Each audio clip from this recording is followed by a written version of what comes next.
पद्मनाभं सुरेशं विश्वाधारं गगनसदृशं मेघवर्णं शुभांगं लक्ष्मीकान्तं कमलनयनं योगिर्भिध्यानगम्यं वन्दे विष्णुं भवभयहरं सर्वलोकैकनाथं। यदा यदा हि धर्मस्य ग्लानिर्भवति भारत अभ्युत्थानमधर्मस्य तदात्मानं सृजाम्यहम्। परित्राणाय साधूनां विनाशाय तदुष्कृतां धर्मसंस्थापनार्थाय सम्भवामि युगे युगे। जयन्ती मंगलाकाली भद्रकाली कपालिनी दुर्गा क्षमा शिवा धात्री स्वाहा स्वाहा। वायुर्जमग्नि शशांक प्रजापति नमो नमस्तेस्तु सहस्रकृत्वा पुनश्चयोऽपि नमो नमस्ते।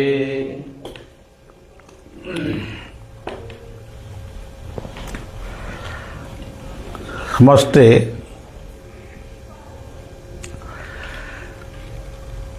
निज निज आसन रे बसी हृदय को चिंतन कर। हृदय को चिंतन करी दीर्घ स्वर रे ओंकार ध्वनि 9 थर कर। ओंकार ध्वनि 9 थर कला बेले शिशु अनंतर से विग्रह तम मन भितर सृष्टि हवा उचित। समस्ते कर ओ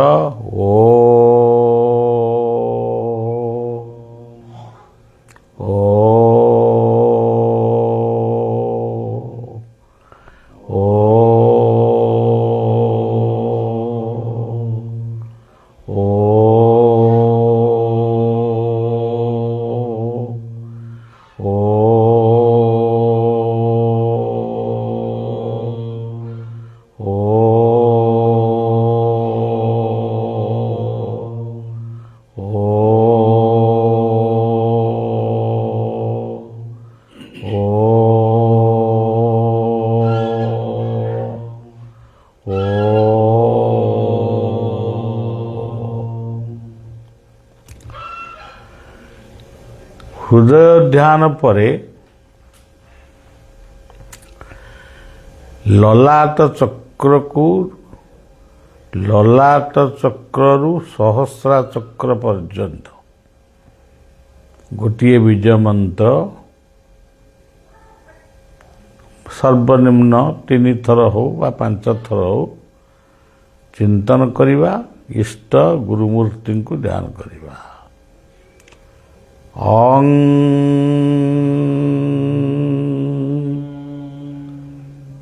ओं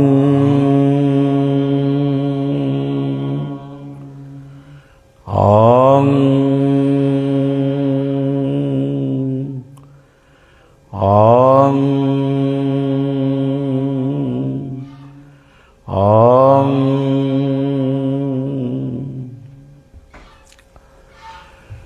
तापरे नासाग्र को ध्यान कर। बंग बीज मंत्र को 5 थर उच्चारण कर। बंग बंग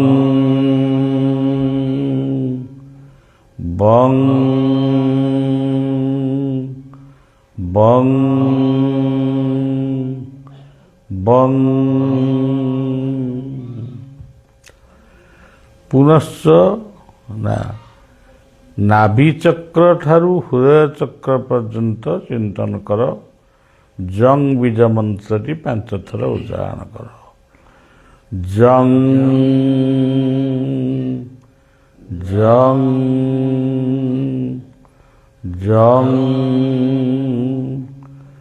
ଜଂ ଜଂ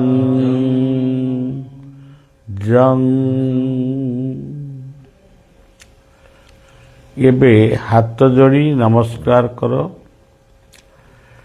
ହାତ ଯୋଡ଼ି ପ୍ରଭୁଙ୍କୁ ଶିଶୁ ଅନନ୍ତଙ୍କୁ ନମସ୍କାର କଲାବେଳେ ସମସ୍ତେ କୁହ ହଂସ ସୋହମ୍ ଅଂ। 5 ଥର କୁହ। ହଂସ ସୋହମ୍ ଅଂ ହଂସ ସୋହମ୍ ଅଂ ହଂସ ସୋହମ୍ ଅଂ ହଂସ ସୋହମ୍ ଅଂ ହଂସ ସୋହମ୍ ଅଂ। ଏବେ ମୁଣ୍ଡ ଲଗେଇ ସମସ୍ତେ ନମସ୍କାର କର। ପଢ଼ ସର୍ବଧର୍ମାନ ପରିତ୍ୟଜ୍ୟ ମାମେକଂ ଶରଣଂ ବ୍ରଜ ଅହଂ ତ୍ୱାଂ ସର୍ବପାପେଭ୍ୟୋ ମୋକ୍ଷୟିଷ୍ୟାମି ମା ସୁତ। ଏବେ ପ୍ରଣାମ କରିସାରିଲ। ବର୍ତ୍ତମାନ କଥା ଟିକେ ଶୁଣ। ନୂଆ ମସିହାର ପ୍ରଥମ ସନ୍ଧ୍ୟାରେ ଅଗଣିତ ଭକ୍ତମାନଙ୍କୁ ଶୁଭେଚ୍ଛା ଅର୍ପଣ କରୁଛି।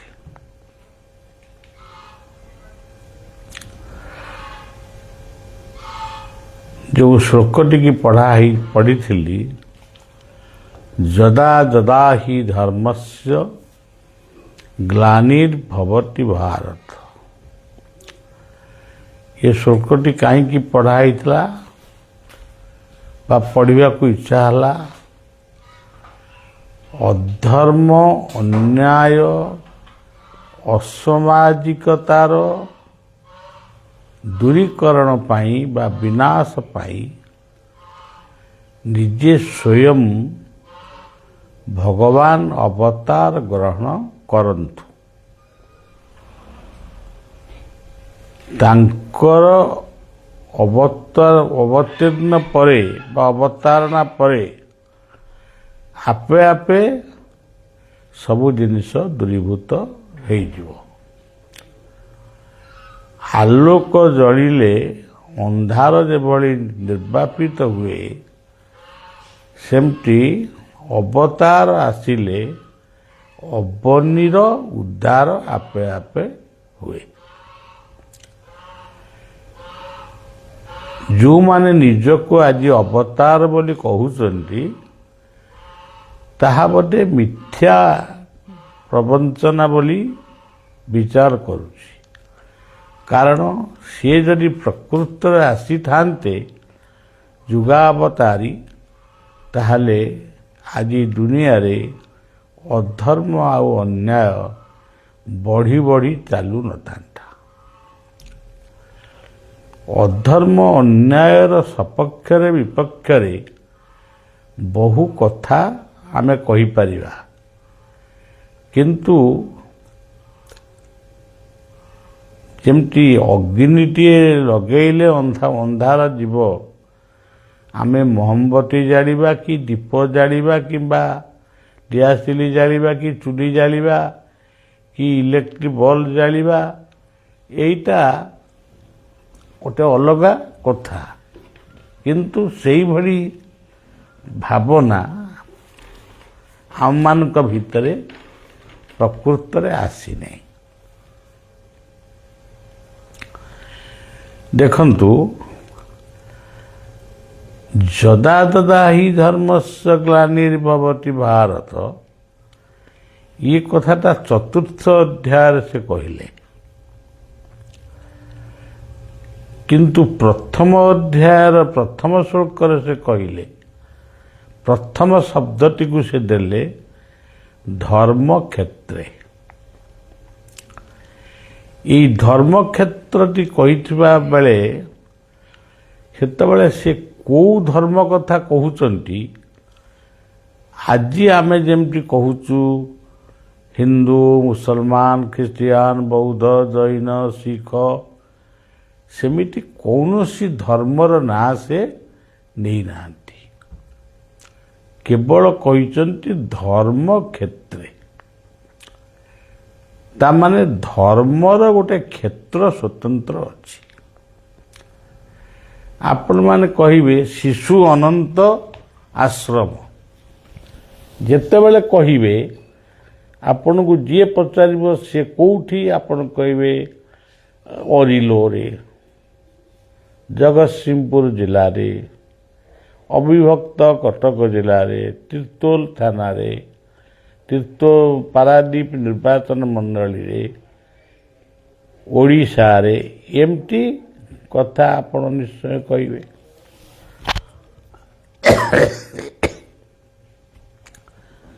ତେଣୁ ତାର ଗୋଟେ ପରିସର ଆପଣ ନିଶ୍ଚିତ ଭାବରେ ଅଛି ଏବଂ ସେଇ କଥାକୁ ଆପଣ ବର୍ଣ୍ଣନା କରିବେ। କିନ୍ତୁ ଗୀତାର ଏଇ ଶବ୍ଦଟି ଉପରେ ଆମେ ଯଦି ଟିକେ ଚିନ୍ତନ କରିବା, ଧର୍ମକ୍ଷେତ୍ରେ, ଏଠି ପୃଥିବୀର ଯେତେ ଧର୍ମକ୍ଷେତ୍ର ରହିଛି, ଆମ ହିନ୍ଦୁ ଧର୍ମରେ ଯେତେ ତୀର୍ଥ ରହିଛି, ଯେତେ ବଡ଼ ବଡ଼ ମନ୍ଦିର ରହିଛି, ସେ ଦ୍ୱାଦଶ ଜ୍ୟୋତିର୍ଲିଙ୍ଗ, ଶକ୍ତିପୀଠ, ଶୈବପୀଠ, ବୈଷ୍ଣବ ପୀଠ, ବୃନ୍ଦାବନ, ଅଯୋଧ୍ୟା, ନବଦ୍ୱୀପ, ଶ୍ରୀକ୍ଷେତ୍ର, ପୁରୁଷୋତ୍ତମ ଧାମ, ଏଇଭଳି ଅନେକ କଥା ଆମ ହିନ୍ଦୁ ଧର୍ମରେ ଅଛି। ଇଏ ହେଉଛି ଆମ ପାଇଁ ଧର୍ମକ୍ଷେତ୍ରରେ। କିନ୍ତୁ ଇସଲାମ ମାନଙ୍କୁ ଯଦି ପଚରାଯିବ ତମ ଧର୍ମକ୍ଷେତ୍ର କେଉଁଠି, ସିଏ କହିବେ ମକ୍କା, ମଦିନା। ଯଦି ଖ୍ରୀଷ୍ଟିଆନକୁ ପଚରାଯିବ ତମ ଧର୍ମକ୍ଷେତ୍ର କେଉଁଠି, ନା ଇସଲାମ ମାନେ ଆହୁରି ବି କହିବେ ଆମର ଅମୁକ ଅମୁକ ଜାଗାରେ ପୀର ସବୁ ଅଛନ୍ତି, ପୂଜା ପାଉଛନ୍ତି, ସିଏ ହେଉଛି ଆମ ଧର୍ମକ୍ଷେତ୍ର। ଖ୍ରୀଷ୍ଟିଆନ ମାନଙ୍କୁ ପଚାରିଲେ ସିଏ କହିବେ ଆମ ଧର୍ମକ୍ଷେତ୍ର ହେଉଛି ନିର୍ଦ୍ଦିଷ୍ଟ ସ୍ଥାନ, ନିର୍ଦ୍ଦିଷ୍ଟ ଦେଶର କଥା ଯେ କହିବେ। ତାପରେ କହିବେ ଆମର ଯେତେ ଚର୍ଚ୍ଚ ଅଛି ସବୁ ହେଉଛି ଧର୍ମକ୍ଷେତ୍ର। ଗୁରୁଦ୍ୱାର, ଶିଖ ମାନେ ମଧ୍ୟ ଗୁରୁଦ୍ୱାରକୁ କହିବେ, ସ୍ୱର୍ଣ୍ଣ ମନ୍ଦିରକୁ ବି କହିବେ ଧର୍ମକ୍ଷେତ୍ର। ବୁଦ୍ଧଙ୍କର ନାଭିଗୟା ତୀର୍ଥକୁ ସେମାନେ କହିବେ ଧର୍ମକ୍ଷେତ୍ର।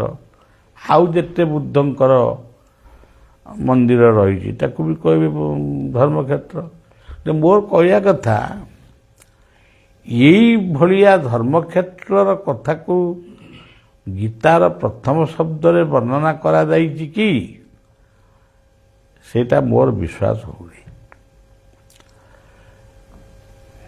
ଧର୍ମକ୍ଷେତ୍ର କହିଲେ ଏମିତି ଯୁଗ ଯୁଗ ଧରି ଆମର ଯେମିତି ସାରନା ଧର୍ମ ରହିଛି, ଖ୍ରୀଷ୍ଟ ଧର୍ମ ରହିଛି, ଆଦିବାସୀ ସମ୍ପ୍ରଦାୟର ସ୍ୱତନ୍ତ୍ର ଧର୍ମ ରହିଛି, କିଏ ଅଗ୍ନି ସେବକ, କିଏ ଚନ୍ଦ୍ର ସେବକ, କିଏ ସୂର୍ଯ୍ୟଙ୍କର ସେବକ, ଏଇଭଳି ଧର୍ମକୁ ଭିନ୍ନ ଭିନ୍ନ କରୁଥିବା ମତବାଦୀମାନେ ବା ମତବାଦୀଙ୍କ ପାଇଁ ଗୀତାର ପ୍ରଥମ ଶ୍ଲୋକ ଧର୍ମକ୍ଷେତ୍ର ବୋଲି କୁହାଯାଇଛି କି? ଏ କଥା ଆଜିର ବିଜ୍ଞ ବ୍ୟକ୍ତିମାନେ ଚିନ୍ତା କରିବା ଉଚିତ। ହଁ, ଯେଉଁ କ୍ଷେତ୍ରରେ ଭଗବାନ ଶ୍ରୀକୃଷ୍ଣ ଗୀତା କହିଥିଲେ ସେ କ୍ଷେତ୍ର ହରିୟାଣା ପ୍ରଦେଶର କୁରୁକ୍ଷେତ୍ରରେ କହିଥିଲେ ସେ କ୍ଷେତ୍ରଟି ଆଜି ବି ଅଛି। ସେଠି ମାନେଶ୍ୱର ଅଛନ୍ତି, ସେଠି ମା ଭଗବତୀଙ୍କର ପୀଠ ରହିଛି, ବ୍ରହ୍ମ ସରୋବର ରହିଛି, ଜ୍ୟୋତି ସରୋବର ରହିଛି। ତେଣୁ ସେ ହିସାବରେ ସେ ଧର୍ମକ୍ଷେତ୍ର କହିଥିଲେ କି? ହଁ, କେହି ଯଦି ତାକୁ ପୁରାଣବିତ୍ ମାନେ ବା ଯେଉଁମାନେ ପୌରାଣିକ କଥାକୁ ବିଶେଷ ଗୁରୁତ୍ୱ ଦେଉଛନ୍ତି ସେମାନେ କହିପାରନ୍ତି ହଁ ସେଇ ଧର୍ମକ୍ଷେତ୍ର। ସେଇ ଧର୍ମକ୍ଷେତ୍ରରେ ଯେହେତୁ କୁରୁ ପାଣ୍ଡବଙ୍କର ଯୁଦ୍ଧ ହେଇଥିଲା, ତେଣୁ ସେଇ କ୍ଷେତ୍ରଟାକୁ ଭଗବାନ କୃଷ୍ଣ କହିଛନ୍ତି ଧର୍ମକ୍ଷେତ୍ର ବୋଲି। ଏ ତ କୃଷ୍ଣଙ୍କର ଉବାଚ ନୁହେଁ, ଏ ଉବାଚଟି ହେଉଛି ଧୃତରାଷ୍ଟ୍ର ରୂପକ ଜଣେ ଜନ୍ମାନ୍ଧ ରାଜା, ସେ କାହାକୁ କହୁଛନ୍ତି, ଜଣକୁ ପଚାରୁଛନ୍ତି, ସେ କ'ଣ ସଞ୍ଜୟଙ୍କୁ ପଚାରୁଛନ୍ତି, ଧୃତରାଷ୍ଟ୍ର ରୂପକ ଜଣେ ଜନ୍ମାନ୍ଧ ରାଜା ସେ ସଞ୍ଜୟଙ୍କୁ ପଚାରୁଛନ୍ତି ଯେ ଧର୍ମକ୍ଷେତ୍ରେ କୁରୁକ୍ଷେତ୍ରେ। ସଞ୍ଜୟଙ୍କୁ ଦିବ୍ୟ ଚକ୍ଷୁ ଦେଇଛନ୍ତି ଭଗବାନ ବ୍ୟାସଦେବ।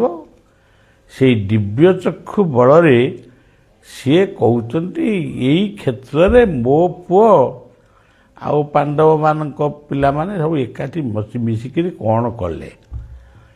ଯୁଦ୍ଧକ୍ଷେତ୍ରକୁ ଯାଇଛନ୍ତି ଯୁଦ୍ଧ କରିବା ପାଇଁ, ସେଠି କ'ଣ ମସଲା ମୁଢ଼ି ବସିକିରି ଖାଉଥିଲେ ସେ ପଚାରୁଥିଲେ କି ଚିନାବାଦାମ ଚବଉଥିଲେ? ଯୁଦ୍ଧକ୍ଷେତ୍ରରେ ଗଲେ ତ ଯୁଦ୍ଧ ହେଉଛି। ତାମାନେ ତାଙ୍କର ଗୋଟେ ସନ୍ଦେହ ହେଲା ଯୁଦ୍ଧ ଆରମ୍ଭ ହେଲାଣି କି ନା।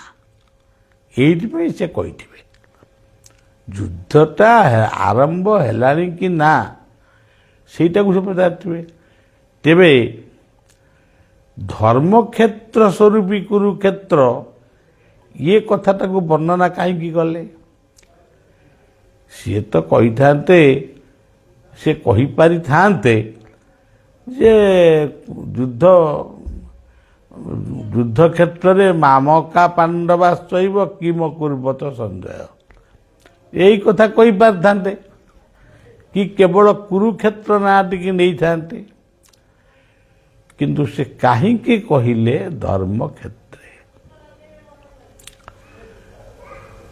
ଧର୍ମ କହିଲେ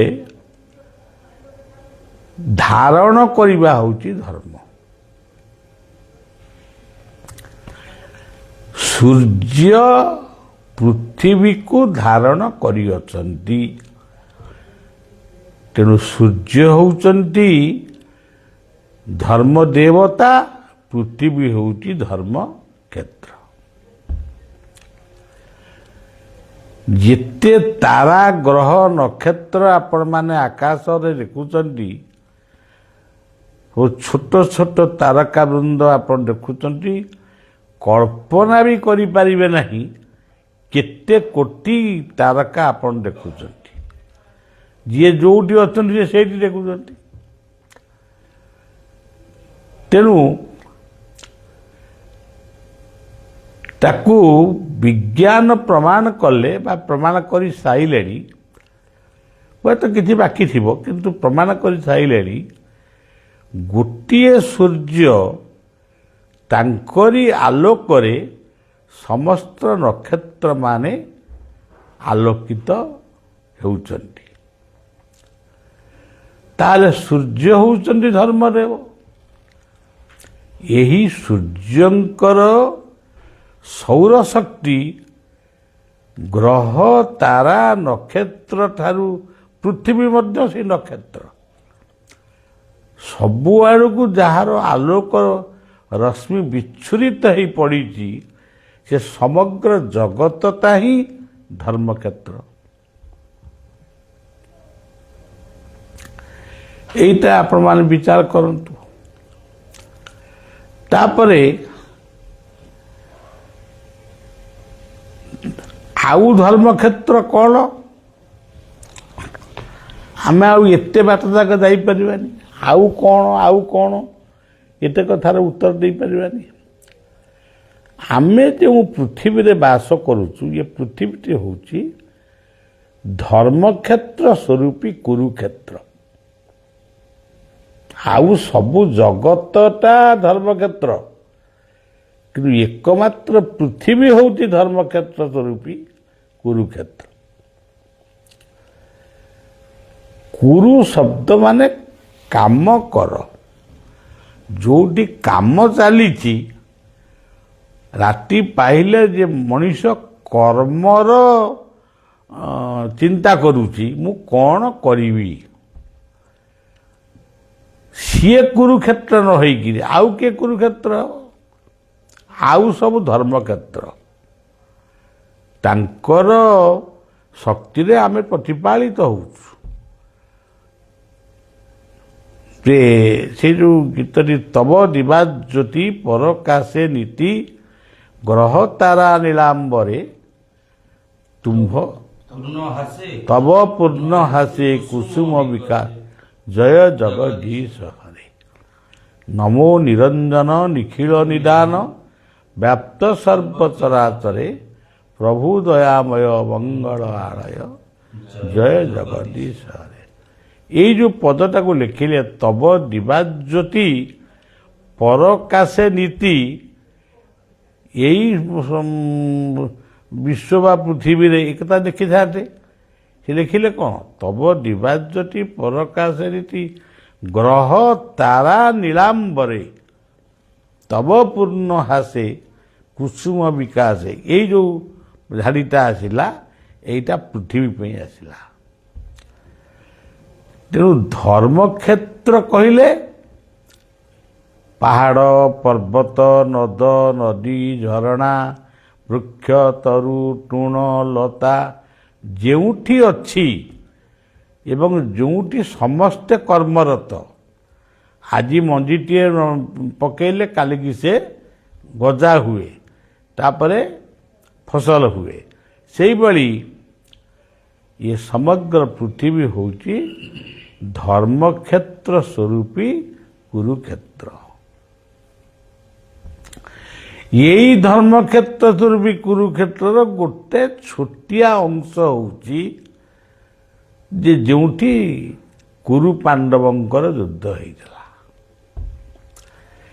ସେଇ କ୍ଷେତ୍ରରେ ପାଣ୍ଡବ 5 ଭାଇ ଆଉ ଇଏ 100 ଭାଇ କି କେତେ ଭାଇ ଯେତେ ହୁଅନ୍ତୁ, ବନ୍ଧୁ ବାନ୍ଧବ ତାଙ୍କ ଅଡ଼ୋଶୀ ପଡ଼ୋଶୀ ବନ୍ଧୁ ବାନ୍ଧବଙ୍କୁ ନେଇକରି ସେଠି ବର୍ତ୍ତମାନ ଯୁଦ୍ଧଟା ଆରମ୍ଭ ହେଲାଣି କି ନା, ସେ ବିଷୟରେ ସେ ସଞ୍ଜୟଙ୍କୁ ପଚାରୁଛନ୍ତି। ଏଇ କଥାଟା ହେଉଛି ମୋ ମତରେ ଏଇଟା ହେଉଛି ଠିକ୍ କଥା ବା ମୋତେ ଠିକ୍ ଲାଗୁଛି। ଆଉ ଜ୍ଞାନୀ ପଣ୍ଡିତ ମାନେ ସେ ତାଙ୍କର କେତେ ଶ୍ଲୋକ ପଢ଼ିବେ, କେତେ କଥା କହିବେ, ଆମେ ବା ତାକୁ ମୁଖସ୍ଥ କରିବା ବା କହିବା ବି ସମ୍ଭବ ନୁହେଁ। ଆମର ଯେତିକି ଚିନ୍ତାରେ ଆସିଲା ଆମେ କହିଲୁ। ସମବେତ ଯୁଯୁସ୍ଥବ ଏଇ ଯେଉଁ କଥାଟା କହିଲେ, ଏଠି କିଏ ଅସମବେତ ମାନେ କିଏ ସମକକ୍ଷ ଯୋଦ୍ଧା ନୁହନ୍ତି? ଯଦି ଯେମିତି ଗୋଟେ ଗପରେ କୁହାଯାଏ, ଏ ଦୁନିଆରେ କିଏ ବଡ଼? ସେ ତାକୁ ପଚାରିଲେ ବଡ଼ ଦୁନିଆରେ କିଏ? ସମୁଦ୍ର। ତାପରେ କିଏ କଲା ମେଘ, ତାପରେ କିଏ କଲା ପାହାଡ଼ ପର୍ବତ। ମେଘଟା ଏମିତି ହେଇ ହେଇ ଶେଷରେ ଆସି ପହଞ୍ଚିଲା ଗୋଟିଏ ମୂଷା ପାଖରେ। ମୂଷା ଗୋଟେ ଛୋଟିଆ ଜୀବଟିଏ, ସେ ବି ପାହାଡ଼କୁ କାଟି ଦେଉଛି। ତେଣୁ ଦୁନିଆରେ ଯଦି କେହି ବଡ଼ ଥାଏ, ବଡ଼ ଏକା କଳା ଠାକୁର। ଦୁନିଆରେ ଯଦି କେହି ଦୁଃଖ ଶୁଣେ, ସେହି ଏକା କଳା ପଥର। ବର୍ତ୍ତମାନ ଏଇ ଯେଉଁ କଥାଟି କହିଲେ, ମୋ ପୁଅ ଆଉ ପାଞ୍ଚ ପାଣ୍ଡବ ପୁଅ କ'ଣ କଲେ, ତାମାନେ ସେ ନିର୍ଦ୍ଦିଷ୍ଟ କ୍ଷେତ୍ରର କଥା ଏଇଠି କହିଲେ। ତାମାନେ ଆଜିର କୁରୁକ୍ଷେତ୍ରକୁ ଇଣ୍ଡିକେଟ୍ କଲେ। ଏଇଠି କ'ଣ ମାନେ ମୋ ପୁଅ ସେମାନେ ବସି କ'ଣ କରୁଛନ୍ତି, କ'ଣ କଲେ। କିନ୍ତୁ ସଜ୍ଜନ ଆଉ ଟିକେ ତାକୁ ଆମେ ଟିକେ ବିସ୍ତୃତ କରିବା। ପ୍ରକୃତରେ ଧୃତରାଷ୍ଟ୍ର ଯେ ଅନ୍ଧ ଥିଲେ ଏକଥା ନୁହେଁ, ଜଗତ ସବୁବେଳେ ଧୃତରାଷ୍ଟ୍ର ଭୂମିକାରେ ଅଛି। ଅନ୍ଧକୁ ଯେମିତି କିଛି ଦେଖାଯାଏନି, ଅନ୍ଧାର ହିଁ ଦେଖାଯାଏ, ସେମିତି ଏ ଜଗତ ବର୍ତ୍ତମାନ ଧୃତରାଷ୍ଟ୍ର ରୂପରେ ଅଛି। ଆପଣ କହିପାରିବେ କି ଆଜି ଏଇଠି ବସିଛନ୍ତି, କାଲି ସକାଳୁ କେଉଁଠି ବସିଥିବେ, କେଉଁଠିକି ଯିବେ ଆପଣଙ୍କୁ ଜଣାଅଛି? କାହାରିକି ଗୋଟିଏ ଲୋକକୁ ଜଣାଅଛି କି? କିଏ ସେମିତି ଯୁଗ 10ଟା ଲୋକ ଅଛନ୍ତି ତାଙ୍କୁ ଜଣାଯାଉଛି, ଆମକୁ ଜଣାଯାଉଛି। ତେଣୁ ଇଏ ଜଗତ ହେଉଛି ଧୃତରାଷ୍ଟ୍ରମୟ। ତାଙ୍କ ପାଖରେ ଡାଇରୀ କିଛି ନାହିଁ। କାଲିକି ଏଇଆ କରିବି ସିଏ ଡାଇରୀ ସେ ଲେଖିନାହାନ୍ତି କି ଲେଖି ଜାଣିବେନି। ଡାଇରୀଟା କାହା ପାଖରେ ଅଛି ନା ସଞ୍ଜୟଙ୍କ ପାଖରେ ଅଛି। ସଞ୍ଜୟ କିଏ? ସିଏ ହେଉଛନ୍ତି ସମୟ। Sanjay is equal to time. କାଲି ସକାଳୁ ଆପଣ କୋଉଠି ଦାନ୍ତ ଘଷିବେ, କି ଜଳଖିଆ ଖାଇବେ, କେଉଁଠାରେ ଗାଧେଇବେ, କେଉଁଠିକି ଯିବେ, ଏମିତି ଆନୁମାନିକ ଭାବରେ ହୁଏତ ଆପଣ ଟିକେ କହିଦେଇପାରିବେ। ଯେମିତି କିଛି ଲୋକ ଆଖି ବୁଜି ମିଛରେ କହିଦିଅନ୍ତି ତମର ଅମକ ଅମକ, ଏମିତି ସେମିତି ପ୍ରକୃତରେ ନୁହେଁ। ତେଣୁ ସମବେତ ଯଜୁତ୍ସବ, ଏଠି କିଏ ବଡ଼ କିଏ ସାନ ଆପଣ କହିଲେ?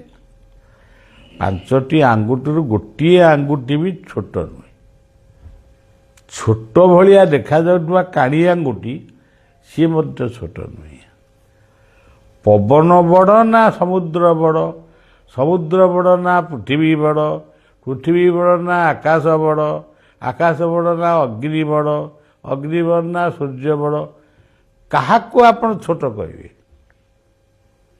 ଯେତେ ଗୁଡ଼ିଏ କଥା କହିଲି, ଗୋଟିଏ କଥା ଯଦି ସେଥିରୁ ବଞ୍ଚିତ ହୁଏ, ପୃଥିବୀ ଚାଲିପାରିବ କି?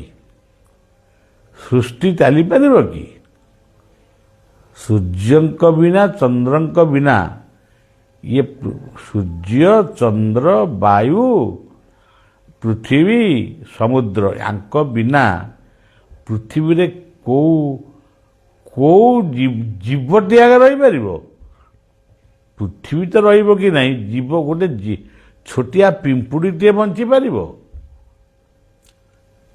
ତେଣୁ ଧର୍ମକ୍ଷେତ୍ର ସ୍ୱରୂପୀ କୁରୁକ୍ଷେତ୍ର, ଇଏ ହେଉଛି ପ୍ରଥମ କଥା। ସେଇ ଗୀତାର ପ୍ରଥମ ଶ୍ଲୋକଟିକୁ ଏଭଳି କହିଲା ବେଳେ ମଝିରେ ଆଉ ଗୋଟେ ଗେଞ୍ଜାମ, ଆଉ ଗୋଟେ କେଞ୍ଚ ମାରିଦେଲେ, ସ୍ୱଧର୍ମେ ନିଧନଂ ଶ୍ରେୟ। ନିଜ ଧର୍ମରେ ତମେ ମର। ଇଏ କଥାଟି ପୁଣି କ'ଣ ହେଲା? ସ୍ୱଧର୍ମ କହିଲେ କ'ଣ? ସାଙ୍ଗେ ସାଙ୍ଗେ ଘରକୁ କିଛି ବିଜ୍ଞ ଲୋକ କହିବେ ସ୍ୱଧର୍ମ ମାନେ ହିନ୍ଦୁ ମୁସଲମାନ ଖ୍ରୀଷ୍ଟିଆନ ବୌଦ୍ଧ ଜୈନ। ଏ କଥା ମୁଁ କହିବାକୁ ବିଲକୁଲ ଚାହେଁ ନା। ସ୍ୱଧର୍ମ ତମେ ଯେଉଁ କର୍ମରେ ବ୍ରତୀ ହେଇଛ, ମୁଁ ବି ବ୍ରାହ୍ମଣ କ୍ଷତ୍ରିୟ ବୈଶ୍ୟ ଶୂଦ୍ର ଇଏ କଥା ବି ମୁଁ କହିବାକୁ ଚାହେଁ ନା। ତମେ ଯେଉଁ କର୍ମରେ ବ୍ରତୀ ହେଇଛ, ମନେ କରାଯାଉ ତମକୁ କୁହାଯାଇଛି ତମେ ବାସନ ମାଜିବ, ତମେ ସେଇଟାକୁ ଠିକ କରୁଛ କି? ଆଉ ଜଣକୁ କୁହାଯାଇଛି ତମେ ଝାଡୁ ମାରିବ, ଝାଡ଼ୁ ଠିକ୍ ମାରୁଛ ନା କଜିଆ କରୁଛ? ଆଉ କାହାକୁ କୁହାଯାଉଛି ପରିବା ଅମଣିଆ କରିବ, କରୁଛ ନା ବସି ଗପୁଛ? ଆଉ କାହାକୁ କୁହାଯାଇଛି ନାମ କରିବ, ନାମ କରୁଛ କି ନାହିଁ? କାହାକୁ କୁହାଯାଇଛି ହଳ ବୁଲେଇବ, ସେ ହଳ ବୁଲଉଛି କି ନାହିଁ? ଯେତେବେଳେ ମଣିଷ ନିଜ ନିଜର କର୍ମ ବା କର୍ତ୍ତବ୍ୟକୁ ଭୁଲିଯାଏ ତା ସିଏ ମୃତ୍ୟୁ ସହିତ ସମାନ। ଗୋଟେ ଗୋଟେ ଲୋକଙ୍କର ଅଭ୍ୟାସ ଅଛି, କିଛି କରିପାରିବେନି, କିଛି କରନ୍ତି ବି ନାହିଁ, ଅନ୍ୟକୁ ଅଙ୍ଗୁଳି ଦେଖେଇ କହିବେ ତୁ କାହିଁ କଲୁନି, ସେଇଟା କାହିଁ ହେଲାନି, ଏଇଟା କାହିଁ କଲୁନି। ତମେ କିଏ? ତମେ କିଏ? ତମେ ଗୋଟେ ବିରାଟ ସୃଷ୍ଟିର ଗୋଟେ ବିନ୍ଦୁ ବି ନୁହଁ, ଗୋଟେ ବିନ୍ଦୁର 1000 ଗୁଣର ଗୋଟେ ଅଂଶ। ତମେ ଏତେ କଥା କହିବାକୁ କିଏ? ତେମେ ନିଜ ନିଜର କର୍ମ, ଶିକ୍ଷକ କହିବ ଏ ପିଲା ଗୁଡ଼ା ପାଠ ପଢ଼ୁନାହାନ୍ତି, ପାଠ ପଢ଼ିବାକୁ ପରା ତମେ ଆଇଛ? ତମେ ଠିକ୍ ପାଠ ପଢ଼ଉଛ କି?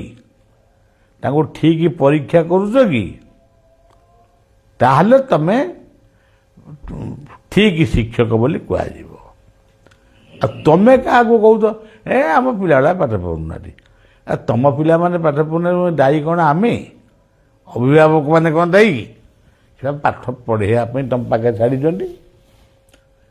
ପ୍ରତ୍ୟେକ ଜିନିଷ ଏତିକି କେବଳ ମନେ ରଖନ୍ତୁ, ଧର୍ମ କହିଲେ ମୋର କର୍ମ, ମୋ କର୍ମ ହିଁ ମୋ ପାଇଁ ଧର୍ମ। ସ୍ୱଧର୍ମେ ନିଧନଂ ଶ୍ରେୟ। ସେଇ କର୍ମ କରୁ କରୁ ଜୀବନଟି ଅବସାନ ହେଇଯାଉ। ତୁମେ କର୍ମକୁ ଛାଡ଼ ନା। ଆଉ ତମେ ଯଦି କହିବ ଏ କାମଟା ଭଲ ନୁହେଁ, ଏ କାମଟା କରିବିନି, ସେ କାମଟା କରିବି, ସେ କାମଟା ନହେଲେ ଯଦି କେଉଁ କାମ କେଉଁଠି କିଛି ନହେଲା ତାହେଲେ ଛାଡ଼ଛୁଟ ଦେଇକିରି ନବଦ୍ୱୀପ ପଳେଇବି, ନହେଲେ ଅଯୋଧ୍ୟା ପଳେଇବି, ବୃନ୍ଦାବନ ଯିବି। ତୁମେ ହେଉଛ ଏକମାତ୍ର ଅଲକ୍ଷଣା ପୁରୁଷ। ତୁମକୁ କର୍ମ ଦେଖାଯାଉନି, କେବଳ ଦେଖାଯାଉଛି କେଉଁଠି ଖାଇବା ପିଇବା ଭଲ ମିଳିବ, ଆଉ ମାନେ କିଛି କାମ କରିବାକୁ ଆମକୁ କେହି ବରାଦ କରିବେନି, ଆମେ ସେଇଠିକି ଯିବୁ। ସେଥିପାଇଁ ବୃନ୍ଦାବନ ତୁମକୁ ପାଇକିରି ଖୁସି ନୁହେଁ, କି ନବଦ୍ୱୀପ ବି ଖୁସି ନୁହନ୍ତି, କିମ୍ବା ଜଗନ୍ନାଥ ମଧ୍ୟ ଶ୍ରୀକ୍ଷେତ୍ର ମଧ୍ୟ ଖୁସି ନୁହେଁ। କର୍ମ ଦୌଡ଼ି ଜଗନ୍ନାଥଙ୍କ କ୍ଷେତ୍ରରେ କର୍ମର ଦେବତା ହେଉଛନ୍ତି ସ୍ୱୟଂ ବଳଦେବ। ଏଠି ସେ କହିଲେ ଯେ ସ୍ୱଧର୍ମେ ନିଧନଂ ଶ୍ରେୟ, ପରଧର୍ମ ଭୟାବହ। ଆଉ ଗୋଟେ ଜାଗାରେ କହିଲେ, ମୁଖ୍ୟ ଯୋଗରେ କହିଲେ ସର୍ବଧର୍ମାନ ପରିତ୍ୟଜ୍ୟ ମାମେକଂ ଶରଣଂ ବ୍ରଜ। ଅହଙ୍କାରକୁ ତ୍ୟାଗ କରି, ଅଭିମାନକୁ ତ୍ୟାଗ କରି, ଈର୍ଷାବାଦ ଆକୁ ସବୁ ତ୍ୟାଗ କରି ତୁମେ ଜଣଙ୍କର ଆଦର୍ଶରେ ଆଦର୍ଶାୟିତ ହୁଅ। ଆଉ ଆଜି ହୋମିଓପାଥିକ, କାଲି ଏଲୋପାଥିକ, ପରଦିନ ଆୟୁର୍ବେଦିକ, ତାପରଦିନ କିଛି ନାହିଁ, ଏସବୁ ନୁହେଁ। ନିର୍ବାଚନ କର ମୁଁ କ'ଣ କରିବି। ତମର ଅନେକ ମତ ତମ ମୁଣ୍ଡ ଭିତରକୁ ଆସୁଛି। ଏଇଆ କରିବି, ସେୟା କରିବି, ମାଛ ବେପାର କରିବି, କେତେବେଳେ କହିବ ମାଂସ ବେପାର କରିବି, କେତେବେଳେ କହିବ ନା ଏଇଭଳିଆ କରିବି, ଚାହା ଦୋକାନ କରିବି, କେତେବେଳେ ପରିବା ଦୋକାନ କରିବି। ଏ କେଉଁଟା ତେବେ କରିବ, ସେଇଟା ଏକାଗ୍ରତାର ସହିତ, ଧୈର୍ଯ୍ୟର ସହିତ ସେ କାର୍ଯ୍ୟ କରି ତାକୁ ସମ୍ପନ୍ନ କରିବା ପାଇଁ ଚେଷ୍ଟା କର, ତାଦ୍ୱାରା ତୁମେ ଫଳ ପାଇବ। ତେଣୁ ସମସ୍ତ ମତବାଦକୁ ଦୂରରେ ରଖି ତମେ କେଉଁ ମତର ସିଏ କେଉଁ ମତର ଏତେ କଥା ନାହିଁ। ଆମ ମତଟି ବଡ଼, ତାଙ୍କ ମତଟି ମଝିଆ, ତାଙ୍କ ମତଟି ସାନ, ଏଗୁଡ଼ାକ ସବୁ ସଂକୀର୍ଣ୍ଣତା। ସମସ୍ତ ମତବାଦକୁ ଦୂରୀଭୂତ କରି ଆଦର୍ଶରେ ଆଦର୍ଶାୟିତ ହୁଅ। ଧର୍ମ କହିଲେ ଆଦର୍ଶ। ବୋଲି ତମେ କହିବ ମୁଁ ମଣିଷ ମର୍ଡର କରିବି, ମୁଁ ଚୋରି କରିବି, ମୁଁ ଡକାୟତ କରିବି, ଏଗୁଡ଼ା କ'ଣ ଧର୍ମ? ଗୋଟିଏ ନିର୍ଦ୍ଦିଷ୍ଟ ଆଦର୍ଶରେ ଜୀବନକୁ ଗଠନ କର। ଆମେ ଯେଉଁ ପଦଟି ଲେଖିଛେ, ଆସୁ ଝଡ଼ ଝଞ୍ଜା ଜୀବନରେ ସଦା, ନ ଭୁଲୁ ଏ ମନ ପ୍ରାଣ, ବହି ଯାଉ ପଛେ ସାଗର ଲହଡ଼ି, ଥାଉ ସଦା ପାଦେ ମନ, ଠେଲି ଦିଅ ନାହିଁ ଶ୍ରୀପାଦ ପଦ୍ମରୁ, ଏହି ଶେଷ ପୁଷ୍ପାଞ୍ଜଳି। ଜୟ ହେ ସଦ୍ଗୁରୁ, ଜୟ ହେ ଅନନ୍ତ, ସନ୍ତାନର ଏହି ହୋ ସନ୍ତାନର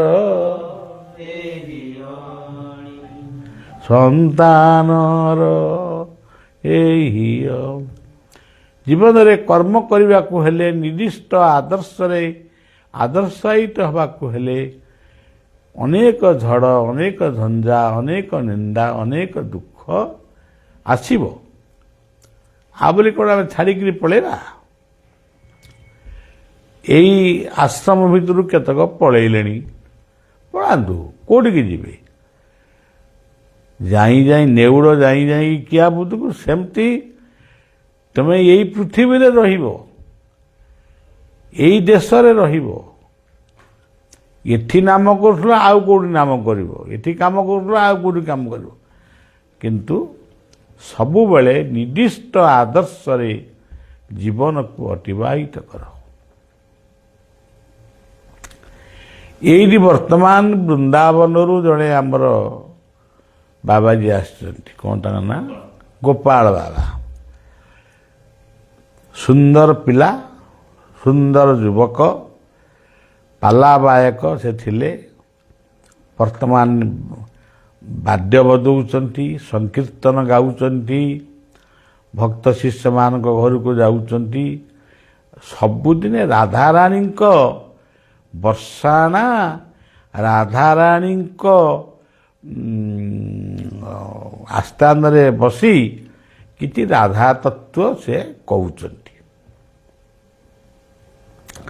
କିନ୍ତୁ ଓଡ଼ିଶାର ପାଲା ସଂସ୍କୃତି ପ୍ରତି ତାଙ୍କର ଏବେ ମଧ୍ୟ ଅକ୍ଷୟ। ମୁଁ କାହିଁକି କହୁଛି, ମୁଁ ତାଙ୍କ ବିଷୟରେ କିଛି କହୁନି। ମୋର କହିବା କଥା, ମୋତେ ସେ ନେଇଥିଲେ ରାଧାରାଣୀକି ଦେଖିବା ପାଇଁ। ସିଏ ଯେଉଁ ଭିଡ଼, ହଜାର ହଜାର ଲୋକ, ସତେ ଯେମିତି ମୋତେ ସମସ୍ତେ ଚିହ୍ନିଛନ୍ତି, ବଳିଆ ସମସ୍ତଙ୍କୁ ଚିହ୍ନିଛି। ସିଏ ମୋତେ ନମସ୍କାର କରୁଥାନ୍ତି, ରାଧେ ରାଧେ କହୁଥାନ୍ତି, ମୁଁ ତାଙ୍କୁ କହୁଥାଏ। ଯାହା ହଉ, ଦର୍ଶନଟି ଖୁବ୍ ସୁନ୍ଦର ଭାବରେ ହେଲା। ମୁଁ ମନେ ମନେ ଭାବୁଛି, ଏଠି ଖାଲି ରାଧେ ରାଧେ କହିଲେ ହେବନି, ଗୋଟେ ରାଧାରାଣୀଙ୍କର ସେ ପୂଜା କିଛି ହେବ ନ ହେବ, କିନ୍ତୁ ଗୋଟେ ରାଧା ରାଣୀଙ୍କର, ରାଧା ଗୋଟେ ତତ୍ତ୍ୱ, ରାଧା ଗୋଟେ ବ୍ୟକ୍ତି ନୁହନ୍ତି, ରାଧା ଗୋଟିଏ ଦର୍ଶନ, ରାଧା ଗୋଟିଏ ବ୍ୟାପକ ତତ୍ତ୍ୱ। ତେଣୁ ଆମେ ଗୋଟେ ରାଧାଙ୍କର ମୂର୍ତ୍ତିଟିଏ କରିବା। କ'ଣ କେମିତି କରିବା? ପୁଣି ଭାବୁଛି ନାଇଁ, ଆମେ ତ ମୂର୍ତ୍ତିଗୁଡ଼ା ସବୁ ବିସର୍ଜନ କରିଦେଉଛେ, ଆଉ କାହିଁ ତାକୁ ରଖିବା। ଆଜି ଦେଖନ୍ତୁ, ସେ ବାବାଜୀ କାଲି ସନ୍ଧ୍ୟାରେ ଆସିଥିଲେ। ଆଉ ମୁଁ ତ ସନ୍ଧ୍ୟା ବେଳୁ ଟିକେ ମୁଁ କାହାକୁ ଦେଖା ଦେଉନି। ଏ କଥା ଟିକେ କହିସାରିଲି, ତାପରେ ମୁଁ ଟିକେ ଆସନ କରିବି, ଧ୍ୟାନ କରିବି, ପ୍ରାଣାୟାମ ଟିକେ କରିବି, ଟିକେ ଏକ୍ସରସାଇଜ କରିବି, ତାପରେ ମୁଁ ଯାଇକରି ଟିକେ ଶାନ୍ତିରେ ଖାଇକିରି ଶୋଇବି। ସିଏ ଆଜି କହିଲେ ଯେ ସିଏ ସବୁଦିନେ ରାଧାରାଣୀଙ୍କର କଥା କହନ୍ତି, ଚକୋଲେଟ ବି ପିଲାମାନଙ୍କୁ ସବୁ ବାଣ୍ଟନ୍ତି, ଗୋଟିଏ ଭଡ଼ା ଘରେ ରହିଛନ୍ତି, ଗୋଟିଏ ନିର୍ଦ୍ଦିଷ୍ଟ ଘରର ଲୋକ ତାଙ୍କୁ ମାଧପୁରୀ ଆଣିକିରି ଦିଏ, ସେ ସେଇଥିରେ ସନ୍ତୁଷ୍ଟ ଅଛନ୍ତି ଏବଂ ସେ ଗୋଟିଏ ସ୍ୱତନ୍ତ୍ର କିଛି କରିବାକୁ ଚାହୁଁଛନ୍ତି। ଆମେ ବି ନିଶ୍ଚୟ ଅଳ୍ପ ହେଉ ବହୁତ ହେଉ ସାହାଯ୍ୟ କରିବା। କିନ୍ତୁ ସେ କହିଲେ କ'ଣ ଯେ ମୁଁ ତାଙ୍କୁ ପଚାରିଲି ଯେ ରାଧାକୁ ବର୍ଷାଣାରେ ଯେଉଁ ରାଧାଙ୍କର ମୂର୍ତ୍ତି ଅଛି ତାଙ୍କ ମୂର୍ତ୍ତି ଟିକେ ଫୋନରେ ଦେଖେଇ ହେବ କି? ସେ ସବୁ ଦେଖାଇଲେ, କିନ୍ତୁ ସେ କହିଲେ ଏଇ ଅଳ୍ପ ଦିନ ତଳେ ସେ ଯେଉଁଠି ରାଧାରାଣୀଙ୍କର କଥା କହୁଛନ୍ତି ସେଇଠି ସେ ରାଧାରାଣୀଙ୍କର କଥା କହୁଛନ୍ତି। ଉଠିଲା ବେଳକୁ ଦେଖିଲେ ତାଙ୍କ ପଛପଟରେ ଗୋଟିଏ ରାଧାଙ୍କର ମୂର୍ତ୍ତି ଥୁଆ ହେଇଛି। ତାହେଲେ କୁହନ୍ତୁ ରାଧା ଜୀବନ୍ତ ନା ମୃତ ନା କୁହନ୍ତି ତୁମକୁ କବିର କଳ୍ପନା ନା କଳ୍ପିତ? ମୁଁ ଯେତେବେଳେ ସେ ରାଧାଙ୍କର ମୂର୍ତ୍ତିଟାକୁ ଦେଖିଦେଲି ମୁଁ କହିଲି ଏଇ ମୂର୍ତ୍ତି ହିଁ ଆଶ୍ରମରେ ସ୍ଥାନ ପାଇବେ। ଆମେ ପୂଜା କରିବୁନି, ଖାଲି ରାଧେ ରାଧେ କହିବୁ। ଆମର କିଏ ପୂଜା କରିବ? ତେଣୁ ତପ୍ତକାଞ୍ଚନ ଗୌରାଙ୍ଗୀ ରାଧେ ବୃନ୍ଦାବନେଶ୍ୱରୀ ବୃଷଭାନୁସୁତେ ଦେବୀ ପ୍ରଣମାମି ହରିପ୍ରିୟ। ମୁଁ ଭାବୁଛି ରାଧାଙ୍କର ଗୋଟେ ମୂର୍ତ୍ତି କେମିତି ପ୍ରତିଷ୍ଠା କେମିତି କରିବା। ସଂଘାତରେ ଅଛି ସେ ପାଖରେ ବାବାଜୀ ରାଧାରାଣୀଙ୍କ କଥା ଟିକେ କହି ଲୋକମାନଙ୍କୁ ନିଜର କରୁଛନ୍ତି ଏବଂ ବୃନ୍ଦାବନରେ ସମୟ ଅତିବାହିତ କରୁଛନ୍ତି। ବର୍ତ୍ତମାନ ସିଏ ଯେଉଁଠି ରାଧାରାଣୀ କହୁଥିଲେ ରାଧାରାଣୀ ମୂର୍ତ୍ତି ହେଇକରି କେମିତି ତାଙ୍କ ପାଖକୁ ଆସିଲେ? କିଏ ତାଙ୍କ ପାଖକୁ ଆଣିକି ଥୋଇ ଦେଇକି ଗଲା?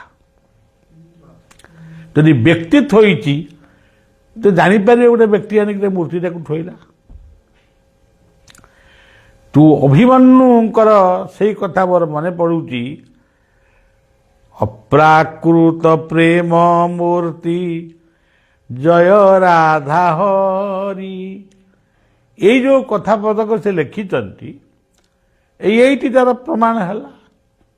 ଅପ୍ରାକୃତ ପ୍ରେମ ମୂର୍ତ୍ତି ସେ ଗୋଟେ ଅନୁଭବ କରିଥିଲେ ବୋଲି ଲେଖିଛନ୍ତି ନା ଆଉ ନା ଖାଲି କବି ହେଇକି ଲେଖିକି ଗଲେ? ଅପ୍ରାକୃତ ପ୍ରେମ ମୂର୍ତ୍ତି ଜୟ ରାଧା ହରି, ଅବ୍ୟକ୍ତ ଲୀଳାକୁ ବ୍ୟକ୍ତ କର ଅବତରୀ। ଆଉ ଏଇଟା ସେ ପଦଟା ଏଇଠି ଠାକିଲା। ଆଉ ବର୍ତ୍ତମାନ ସ୍ୱୟଂ ରାଧାରାଣୀଙ୍କୁ ତାଙ୍କ ନାମକୁ ସ୍ମରଣ କରୁ କରୁ ସିଏ ପୁଣି ମୂର୍ତ୍ତି ରୂପରେ ଆଜି ତାଙ୍କ ପାଖରେ ପହଞ୍ଚିଲେଣି। ତେଣୁ ସଜ୍ଜନ ସବୁବେଳେ ପିଲାମାନେ ମନେ ରଖ, ଇଏ ନୂଆ ମସିହା ନୁହେଁ, ଇଏ ନୂଆ ମସିହା, ଇଏ ନୂଆ ବର୍ଷ ନୁହେଁ। ଆମେ ଯଦି ନୂଆ ନୂଆ ଉଦ୍ଭାବନ, ନୂଆ ନୂଆ ଭାବନା, ନୂଆ ନୂଆ ଚିନ୍ତନ ଆମେ କରିବା ତାହେଲେ ସେଇଟା ହିଁ ହେବ ଆମର ନୂଆ ବର୍ଷ। ଆଜି ଗୋଟିଏ ମାଆଟିଏ ଜ୍ୟୋତିଷରେ କ'ଣ କାଲି ରାତିରେ କହୁଥିଲା, ବୁଦ୍ଧ ମହାଦଶା ପଡ଼ିଛି ବୁଂ ମନ୍ତ୍ର ଜପ କର। ମୋ କାନ ଉଠିଲା ଦିନ ମୁଁ ଶୁଣିନି ବୁଂ ଗୋଟାଏ ବୀଜ ମନ୍ତ୍ର କେଉଁଠି ଅଛି। ତେଣୁ କ'ଣ କହିବା, ଯାହାକୁ କହିବା ସିଏ ଗୋଟେ ଏଡ଼େ ବଡ଼ ଗୋଟେ ମୁହଁଟାକୁ ଫୁଲେଇବ। ଆଉ ମୋତେ ବାବା ବଳିଆ ଏମିତି କହୁଛନ୍ତି। ହେ ସବୁ କିଛି ନୁହେଁ। ମେଷ ବୃଷ ମିଥୁନ ରାଶିରେ ବର୍ତ୍ତମାନ କିଛି ସେଭଳି ବିପଦ ନାହିଁ, କିନ୍ତୁ ସୂର୍ଯ୍ୟଙ୍କର ଉପାସନା କର। ସୂର୍ଯ୍ୟଙ୍କୁ ଆଦିତ୍ୟ ହୃଦୟ ପାଠ କର। ମେଷ ବୃଷ ମିଥୁନ।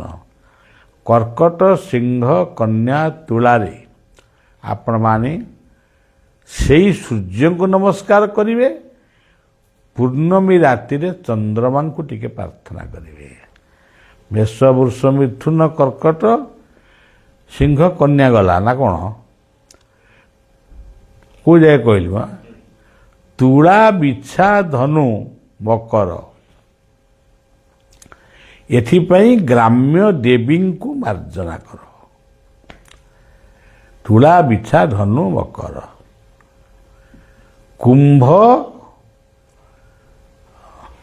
କୁମ୍ଭ ମୀନରେ ଇଏ ରାଶିମାନଙ୍କର ଉପଦ୍ରବରୁ ରକ୍ଷା ପାଇବା ପାଇଁ ରାଶିମାନେ ଉପଦ୍ରବ କରନ୍ତିନି। ଉପଦ୍ରବ ଗୁଡ଼ାକ ହେଉଛି ଗୋଟେ ଅସ୍ଥାୟୀ ଜିନିଷ। ଏଥିପାଇଁ ଭଗବାନ ମହାବିନାୟକାୟ ନମଃ ଏହାକୁ ପାଳନ କର। ମହାବିନାୟକ ଗଣେଶଙ୍କୁ ପ୍ରାର୍ଥନା କର। ଏବଂ ଯେଉଁମାନେ ଶନି ରାହୁ କେତୁ ଏସବୁ କଥାକୁ ଚିନ୍ତା କରୁଛନ୍ତି ଶନିଶ୍ଚର ମହାଗ୍ରହାୟ ନମ କହି ସବୁଦିନେ ନମସ୍କାର କରିବେ। କଥାଟି ଏଇଠି ବିଶ୍ରାମ ଦେଲି। ଶ୍ରୀ ଗୁରୁ ପ୍ରେମାନନ୍ଦେ ନିତାଇ ଗୌର ହରିବୋଲ। ସମସ୍ତେ 2 ମିନିଟ୍ ନୀରବ ପ୍ରାର୍ଥନା କର, ତାପରେ କଥା ଶେଷ କରିବା। ଆନନ୍ଦ କବାର ହରି हरि बोल। जय श्री राम।